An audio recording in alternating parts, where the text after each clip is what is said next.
Gamic International vide ses fonds de caisse et présente les vieux succès de Pierre Lalonde. Donnez-moi ma douche, s'il vous plaît, docteur. Donnez-moi, s'il vous plaît, docteur, car mon infirmier m'a laissé tomber dans le fond du bain. Dans le bain, on va aller dans le bain. Envoie-nous pas des dick pics, Pierre. Hey, à moins, j'ai un spa. Puis là, on pourrait se filmer dans le spa. Je pense que c'est doublement satanique. Next. Ben là, on a un nouvel auditeur qui nous écoute religieusement, en plus. Oui, c'est un gars très religieux. Ouais. C'est Pierre Blanchette. Je l'ai pris avant qu'on... Mais là, il m'a posé une question. Ah, fait qu'il va Ça, sûrement regarder l'épisode. c'était sur sa chaîne que j'ai écrit ça. Ah, ok, c'est pas lui qui a écrit sur notre chaîne. Non, c'est moi qui ai écrit sur sa chaîne. Ok. Ben c'est correct, comme ça, il sait le lien de notre chaîne s'il veut aller écouter Voilà, l'épisode. c'est ça. Fait que là, j'ai dit, on va parler de toi, puis on va dialoguer. Fait que c'est ça, puis tu seras pas obligé de répondre. Alors, qu'est-ce qu'il pense du retrait du crucifix à l'Assemblée nationale? Une des premières mesures qu'avait prise la CAQ. Bonne question. Quand ils l'ont fait, d'ailleurs. quand ils l'ont fait, j'étais encore avec la CAQ. Et j'approuvais. Et j'approuve encore. Ah ouais? Ok. Ouais. Parce qu'un des gros problèmes, Pierre, de la religion catholique, c'est que il y avait deux côtés à la religion catholique. Il y a toujours eu deux côtés à la religion catholique. Ils sont en train de se débarrasser d'un des côtés en ce moment. Il y avait la dimension spirituelle, qui est justement la recherche de la vérité.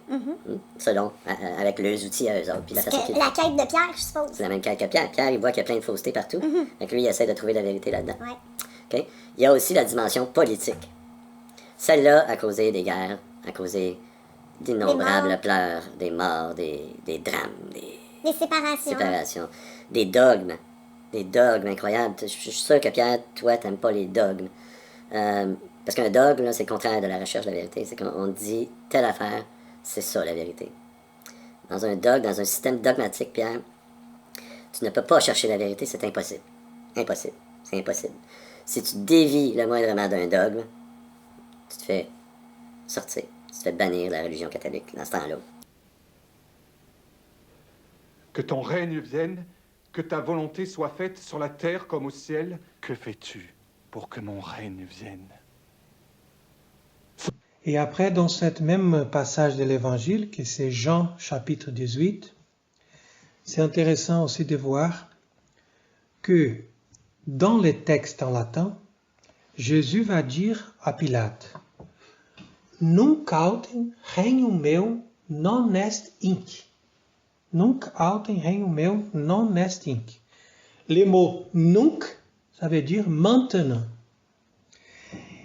Et vous voyez que dans les Bibles, toutes les traductions, normalement, ils vont nous dire « Mon royaume n'est pas d'ici ». Tout simplement. Ouais. « Mon royaume n'est pas d'ici ». Donc, pourquoi il cache les sens originels qui est dans le texte en latin et aussi dans le texte en grec? Parce que, du coup, dans ce texte, on lit « Maintenant, mon royaume n'est pas là. » Maintenant. Mais ça donne l'impression qu'il va dire, au bout d'un moment, mon royaume va arriver. Et on prie aussi au Pater Noster, on prie « Advenit regnum tuum ».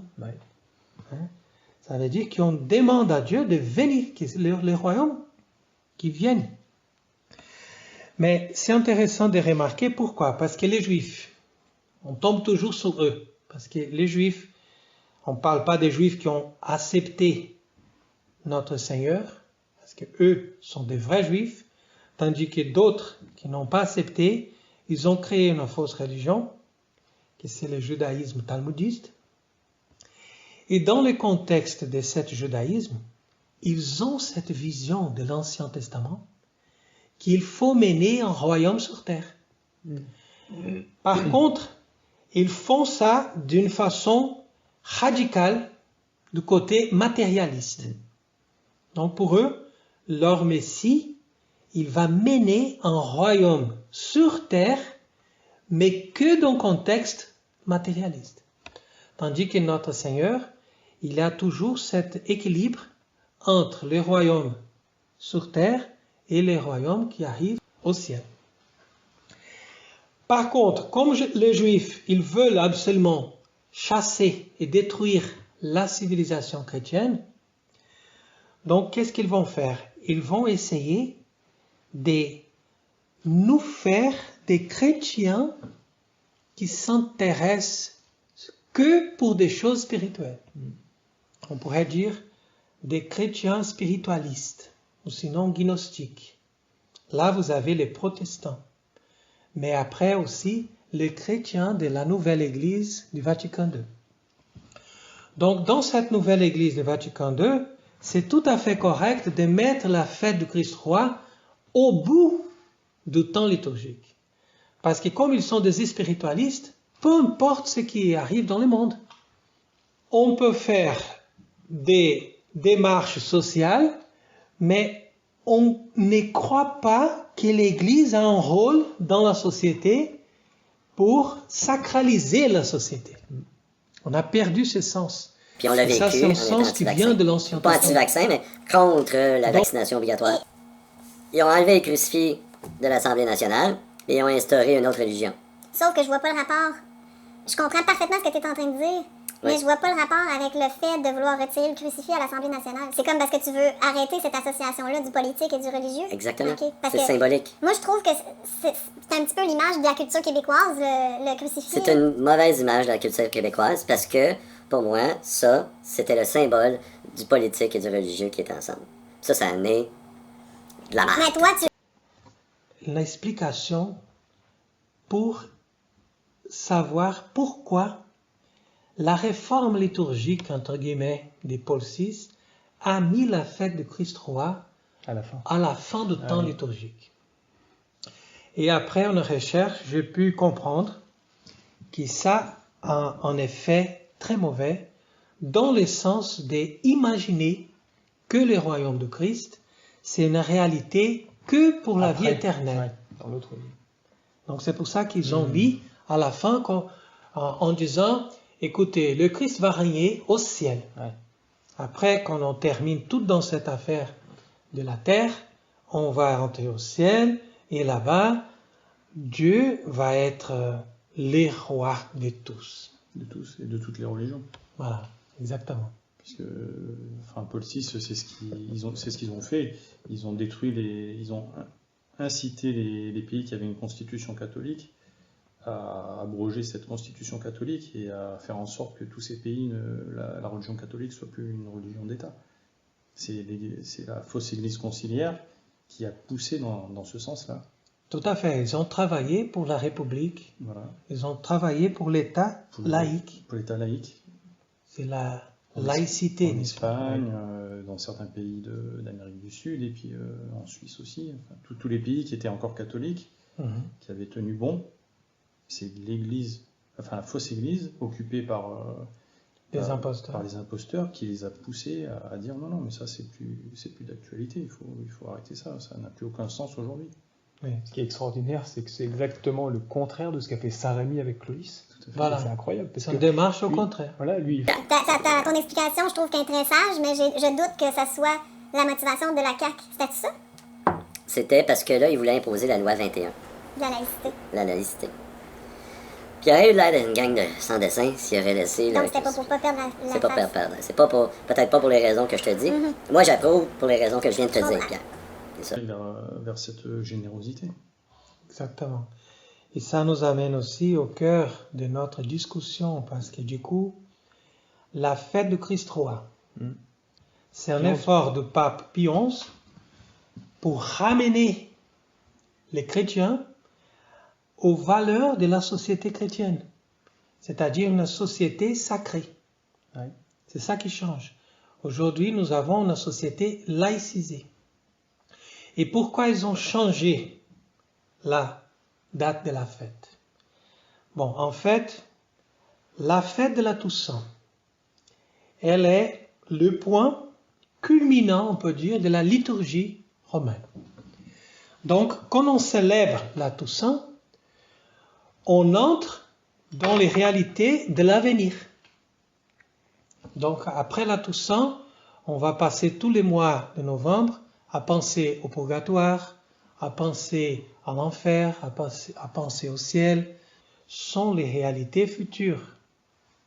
tandis que le pape a demandé de célébrer le dernier dimanche avant la Toussaint pour montrer clairement que le royaume de Christ doit se faire dans ce monde. On vous dira c'est du temporalisme, mon Voilà. père. Avant que on arrive à la consommation de temps et avant qu'on arrive au ciel. Donc, c'est pas un temporalisme et ce n'est pas non plus un millénarisme dans le sens mauvais du terme, mais c'est une conscience que l'Église a un rôle à se développer dans la société et que cette société chrétienne, quand elle arrive à son but, elle développe ce qu'on appelle les royaumes de Christ. Donc, c'est le Sacré-Cœur à Sainte Marguerite de Marie nous a révélé qu'il va régner malgré ses ennemis. Par contre, il existe dans l'Église, depuis la fin du Moyen-Âge, on peut dire, une insistance de détruire cette idée d'un royaume, d'une société organisée autour de l'Évangile. Ce qu'on appelle toujours la société sacrée. Donc vous avez bien écrit à propos du sacre de Clovis, et ça c'est une démarche tout à fait impressionnante parce que l'Église a la conscience qu'il faut mener une société temporelle liée au sacré, c'est-à-dire avec une intention de mener la vie selon l'Évangile, selon les valeurs que Jésus nous a proposées. Donc c'est pour ça que le roi, ils étaient sacrés par je les sais que évêques, tu m'as posé cette question-là, et parce que comme toi, tu n'es pas ça, d'accord. ils étaient Parce qu'il enlève même des instruments. Mais des j'espère que tu figures de comprends Christ. le point que la religion catholique doit se purifier du politique. Ben, en même temps, je trouve quasiment que c'est un blasphème qu'il y ait un crucifix à l'Assemblée nationale. Parce que l'Assemblée nationale, ce qu'elle représente, c'est complètement l'opposé des valeurs catholiques. L'opposé de la recherche de la vérité. Ouais. Le pape, il a cette autorité sur tous les évêques et sur tous les rois à cause de sa vérité infaillible. Et c'est cette vérité infaillible qui donne l'autorité légitime à tous les évêques et à tous les rois, qui vient de sacre. Et comme ça, on a une société sacrée, puisque nous avons les pouvoirs temporels et les pouvoirs spirituels ensemble pour la vérité. Et la conséquence, c'est la justice. Tandis qu'aujourd'hui, l'autorité vient de la force, l'autorité vient de la mensonge, c'est ça la République. Après, nous n'avons jamais la justice, et chaque fois, le monde tombe dans un abîme profond. Et eux, ils sont soutenus par les gens qui veulent le confort, ils veulent la protection. C'est très important de remarquer ça aussi, parce que comme les gens aujourd'hui, ils ne sont pas capables de réaliser qu'est-ce que c'est la vérité, qu'est-ce que c'est Dieu, qu'est-ce que c'est l'Église, donc qu'est-ce qu'ils veulent? Ils veulent profiter de la vie et ils veulent une protection pour qu'ils puissent mener leur vie de façon plus tranquille possible. Résultat, ils vont être chassés partout. Parce que eux qui donnent leur protection sont les mêmes qui vont les tuer. Donc c'est important de voir cette consommation de l'histoire comme ça pour que les gens se réalisent qu'on ne peut pas confier à l'homme. On doit confier notre vie à Dieu. Et Dieu sur terre, c'est la vérité. Donc Dieu, il se révèle, Dieu nous donne la vérité. Et par la vérité, on est soumis, on doit se rendre, mais par contre, on a tous les biens, on a la vraie protection, on a la vraie allégresse et la joie de la vie, tandis qu'aujourd'hui les gens sont fatigués, les gens ils mènent une vie très lourde, et après ils sont aussi toujours trompés pour ces mêmes autorités qu'ils pensent qu'ils sont légitimes, qui ne sont pas du tout liées à la vérité. Ils parlent contre Dieu, Donc les gens pensent, non, on se débarrasse de l'Église parce que l'Église n'avait pas la justice et la bonne intention vers nous. Mensonge. L'Église a eu toujours cette intention de nous garder des mauvais esprits, et comme ça, elle donnait à tous les gens, à tous les peuples, pas l'égalité, parce que c'est pas naturel, mais elle donnait la justice. C'est ça qu'il faut.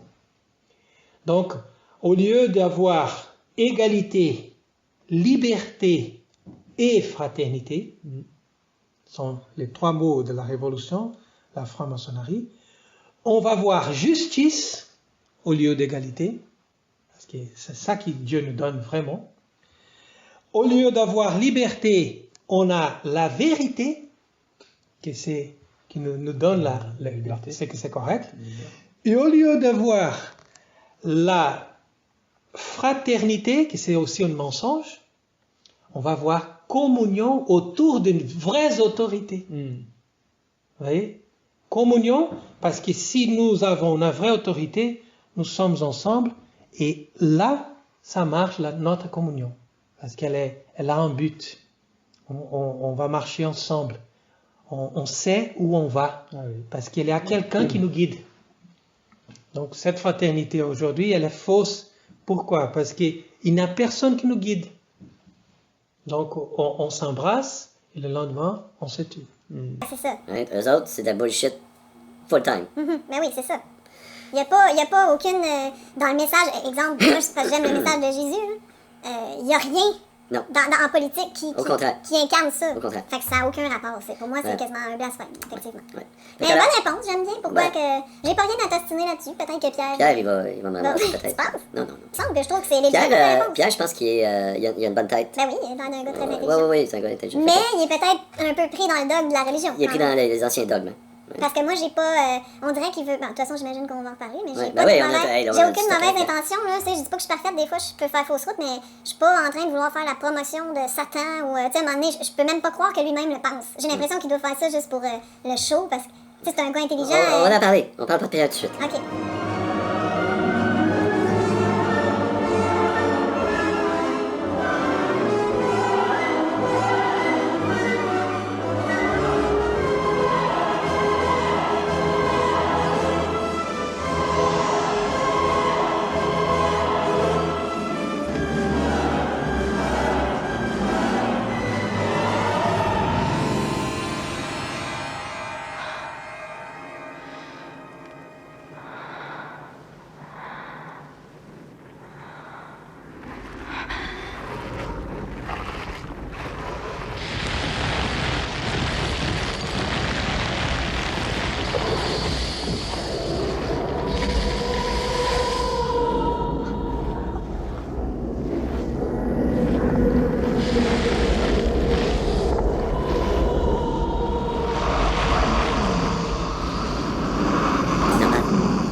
Il n'y a pas 2 livres qui disent la même affaire. Il n'y en a pas de livres qui disent.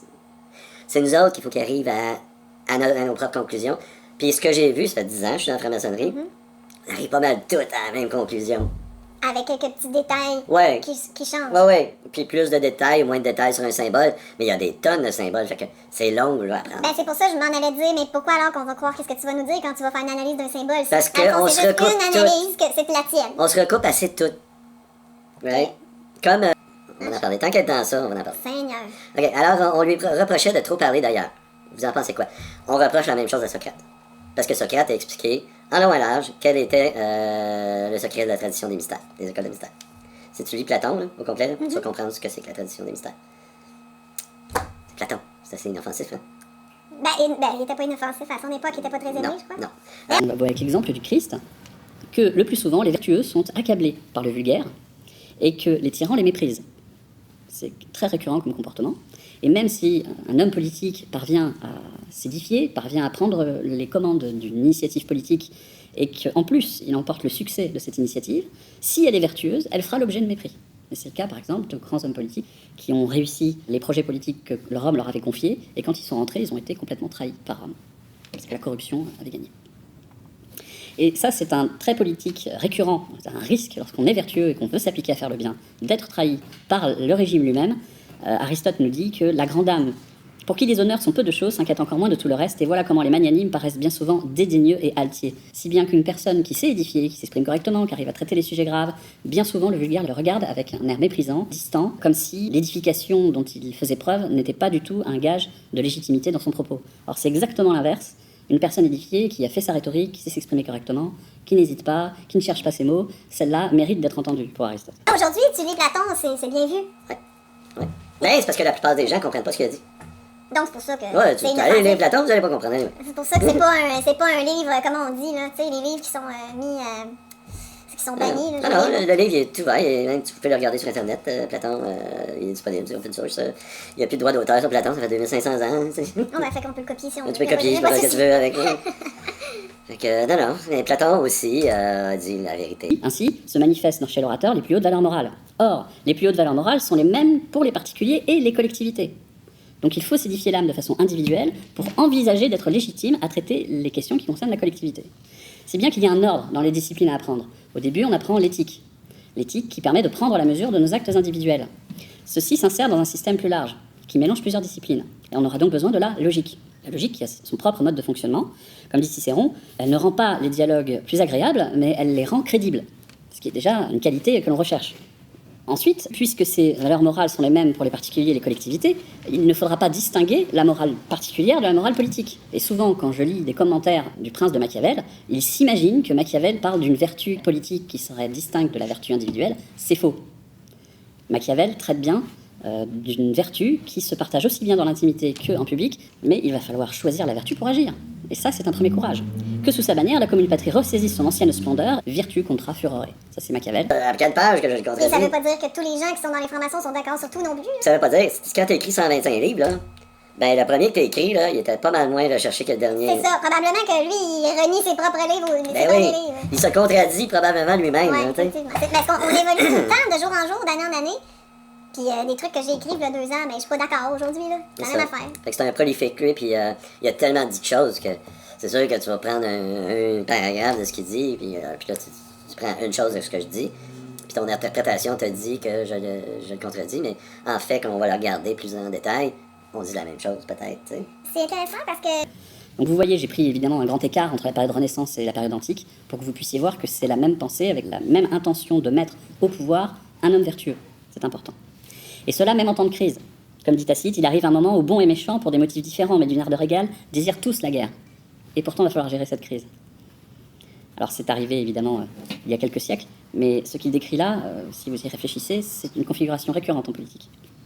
Lorsque cette confrontation s'avance avec conviction sur un peuple, il peut se laisser mourir ou être trompé de la réalité qui le menace. Ainsi l'homme circonspect, ne sachant point être impétueux quand il le faudrait, est lui-même l'artisan de sa propre ruine, nous dit Machiavel. C'est exactement la même chose pour celui qui ne veut pas s'instruire, qui ne veut pas se former. Aristote utilise un terme particulier pour ces gens-là, il les appelle les esclaves naturels. Ils sont esclaves de leur ignorance, dominés par leur passion, ils ne veulent pas apprendre, ils ont la flemme en quelque sorte, et de fait, ils n'arrivent pas à s'édifier comme ils le devraient. Mais ils l'ont voulu.